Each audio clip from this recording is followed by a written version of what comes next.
What's up, guys? Good evening, everybody. It is the night before our actual first trip on the lake. The openers for both Minnesota and Wisconsin have blown by. I caught one fish this week when we just decided, you know what, I just gotta go get a line in the water. I gotta feel it. I gotta get it again. This is just gonna be a boat walkthrough because we're going fishing tomorrow, and I finally fully converted the boat to a bass boat, other than a couple little things, which I'm watching an auction right now for bass windshields for this thing. So only a couple things left to be fully happy with what I have here, and this should get me through a couple more years. I am going to show you guys all the upgrades that I did. I'm already done. I didn't film anything while I was doing it, but I'll show you what I got going on, so that way maybe I can spark an idea for you guys if you're out there trying to think about doing something to your boat. Maybe something I have done will help you out. But right up front, I'm going to tell you I spent as little money as possible. And if you are a living, breathing person, you know plywood is out of control. So that was the second most expensive thing I bought for all of this. So I bought all new carpet, which only came to like $50 total. And one sheet of plywood, which is $82. $82. And that is all it took to do all of the new floors and everything. I scrapped together as much wood as possible to put this together. Whole bunch of 1x4s instead of 2x4s, because I needed a couple extra and they were that cheap. So I had some laying around, went to work. So everything here is 1x4 and 1/2-inch plywood, except for the support post. But let's just show you what I'm talking about here. So as you can see in the back, I built myself a back deck, and it has storage compartments in it, but you can walk all over all of it. That's the battery hole back there. I'll have a battery hole there as well. That will run all the camera equipment. It runs to these USB ports, which run the GoPros and things. But I tried to pick a comfortable height for this back deck so that you don't feel like you're gonna fall out of the boat, because you're gonna be pretty high off the water back there. So I left a gap. So I found a spot and I went 17 inches. And I didn't try to level it with the boat or anything. I went 17 inches so that you're flat as a person, not so much any angles. Because like the top of this boat is obviously skinnier than the bottom. It was a nightmare. So underneath here, it looks pretty messed up. But all of this is square, and then I cut the top sheet of plywood to be all the little angles and weirdness. But let me show you, let me open one of these up and show you what it looks like. Turn the lights on under the, ooh, fancy lights. Those lights have been there for a long time, but I left the sides of the box. I left everything underneath open. So underneath is everything's open. So there's the whole side rail I used to have in the boat, and you can go all the way back to those batteries. You know, it's wide open. Even under the seats, it's open. I plan on putting some of that in there. I just had that laying around from old projects. But I wanted to test drive it first with it all open, because I was really afraid of things falling into places I could never retrieve them from. So I left underneath completely open. I built all of this around the motor box and the two back seats that I already had there. I just left all of that and built to it. And everything in here, this whole back deck, can be pulled out with 3 screws. So you undo 3 screws, and this seat box is separate from the big box. The big box is separate from the battery boxes. So you can just pull pieces out if you need to work on stuff. Luckily, this thing, knock on wood, has been fantastic for about 2.5 years now. And as far as mechanically, ever since we put electronic instead of points for ignition in here, it has always fired right up and ran great. The carburetor's getting a little gummed up on the river, trying to go slow, but overall it ran awesome. That's all I did for the back. So I just built a platform so that you can stand up there and fish, because like when we were musky fishing, it was a cluster back there because we have cooler on the floor and a bag of random stuff for cameras on the floor, and you're trying to fish around that stuff and you're stepping on it and it's really annoying. So now you can put all of that stuff underneath in these boxes and it's out of the way. You can fish like you're in a bass boat, like everything has a home essentially. So that brings us to the front of the boat, where I got a new trolling motor. Now I got it on sale. I only spent $640 on it. It's exactly the same model as my old one. It's just a most basic model they have, a Minn Kota Edge, but that's a 55-pound 12 volt. This is a 70-pound 24 volt. So I never really had too many power issues with that one. We get up to like 2.5, 3 miles an hour if it's a calm day and you wanted to troll. That was plenty, but you can only do it for like 5 hours and then the batteries are dead. I also ran into an issue trying to go up river with that one when we go to St. Croix a few times. When you get in current, you just didn't move. You kind of just held in place. So we upgraded this year, trying to make it so we can hit the river more often and be confident that I won't be floating away if this ever breaks down. So, and then with the front upgrade, I put this middle box in because this is where the new trolling motor batteries were gonna sit.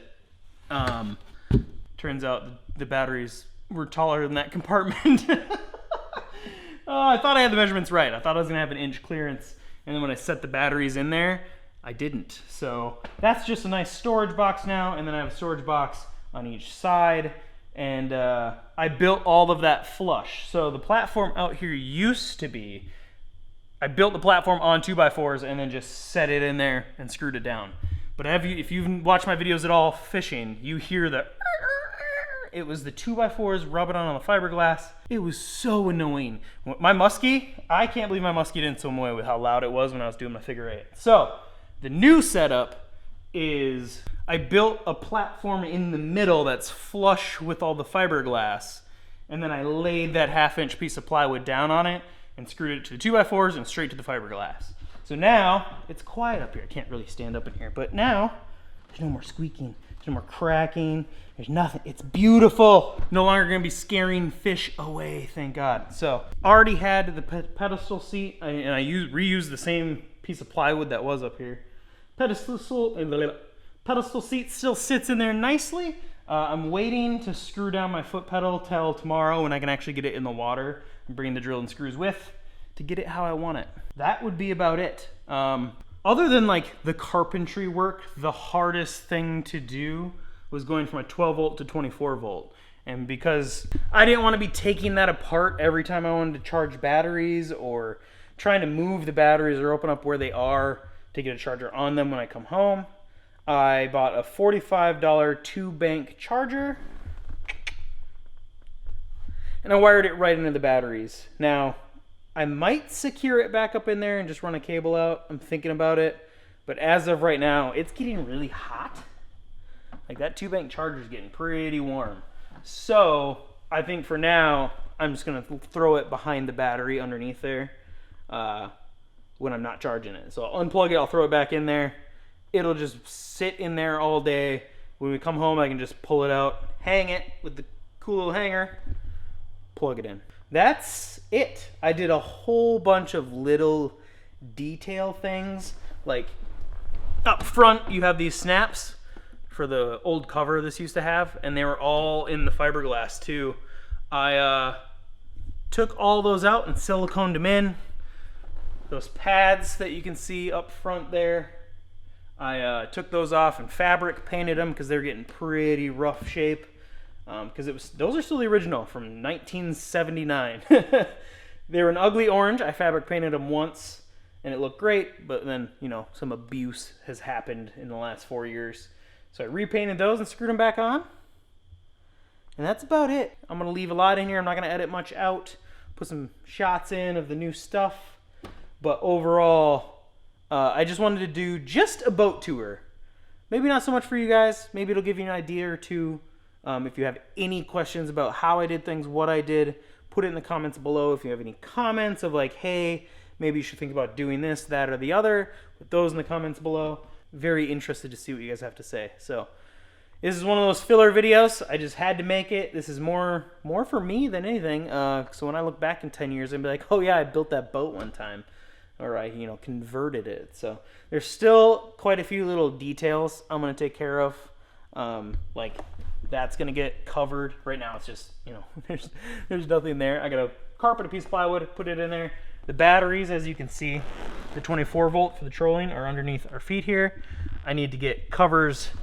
I need to get a piece of plywood to block those off. That is easily removable. That's the plan for that one. So I can pull the plywood out if I ever need to troubleshoot the batteries. A lot of little tinkering that I still have to do. I'm gonna add more USB ports for the GoPros, things like that. But for now, the major part of the work has been completed and we're gonna go test her out tomorrow. So the last time I did a lot of work on this, went to go put it in the water and one of the motor seals was out. And it was just pouring water into the boat. So hopefully, knock on wood again, that doesn't happen again now that I've put all this time and effort in. I mean, we missed fishing opener weekends because I've been working on the boat and it hasn't been ready. But I'm excited. And if this is your first year seeing me summer fish, I'm excited to show you guys my gadgets. You can see the holders up there. I use a tablet for my GPS and sonar, and I use a phone for GPS as well. I'll show you all that in the next video because I will show it to you while I'm fishing. But for now, like I said, please comment below anything, suggestions. I'll be adding a pedestal seat back here as well at some point. But for right now, we're calling it quits. We're going out in the water. Hopefully on Monday, so this video's already done, I have those bass boat windshields. Because, man, I was looking at them new and they're like $200. I am not spending $200 on a single thing for this boat. So it is what it is. I've been rambling. I can't stop this video. I want to keep talking to you guys. But I have more videos to come. And I have a lot more to tell you guys and show you guys throughout the season. And I am very excited for this fishing season. We are definitely going to be hitting muskies hard. At the beginning of the year this year, I got into it a little late last year, so the water temps skyrocketed before we could really get after them, and then it was kind of shot. So this year, as soon as muskies open here in Wisconsin, I will be targeting them. But for now, let's go slay some bass, catch some fish, and see what we can learn this year. I'm pumped. I'm pumped to see how well the new trolling motor works. I'm pumped to see how everything holds together when you're in the waves now. How unbalanced you feel. I'm ready for all of that. So without further ado, make sure you like, share, comment, and subscribe. And until next time, we'll see you on the water.